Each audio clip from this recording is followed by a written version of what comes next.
हिंदू धर्म में सिंदूर लगाने की सही विधि के बारे में विस्तार से बताया गया है। ऐसा कहा जाता है कि अगर सही विधि से सिंदूर लगाया जाए तो पति की उम्र लंबी होती है। हिंदू धर्म में विवाहित महिलाएं अपनी मांग में सिंदूर लगाती हैं, जिसका धार्मिक और ज्योतिष शास्त्र में विशेष महत्व है। सिंदूर को सुहाग की निशानी मानी जाती है। महिलाएं मांग में सिंदूर अपने पति की लंबी उम्र के लिए लगाती हैं। मांग में सिंदूर लगाने से पति का भाग्य चमक जाता है। वहीं 16 श्रृंगार से सिंदूर को बेहद महत्वपूर्ण माना जाता है। कुछ महिलाएं मांग में सिंदूर भरने के दौरान कई गलतियां कर देती हैं, जो अशुभ माना जाता है। अब ऐसे में सिंदूर लगाने की सही विधि क्या है? महिलाओं के किस उंगली से सिंदूर लगाना चाहिए? तो आइए इसके बारे में विधि विधान से जानते हैं। जब विवाहित महिलाएं मांग में सिंदूर लगाती हैं तो सिंदूर भरने के दौरान माता पार्वती का ध्यान करें। उनसे कामना करना चाहिए कि माँ पार्वती अखंड सौभाग्यवती होने का वरदान दे।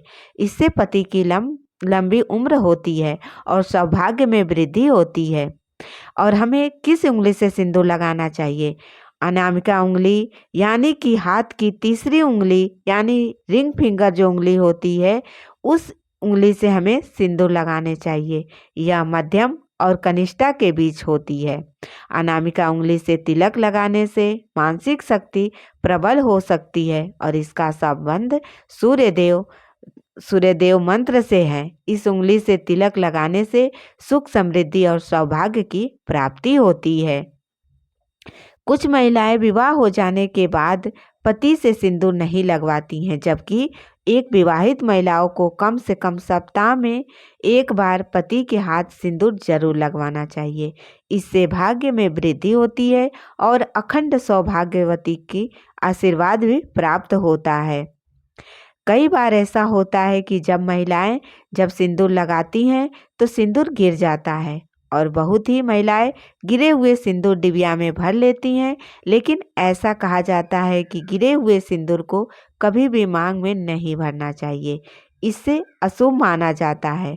साथ ही पति की आयु पर इसका अशुभ प्रभाव पड़ता है, इसलिए कभी भी गिरे हुए सिंदूर को मांग में नहीं भरना चाहिए।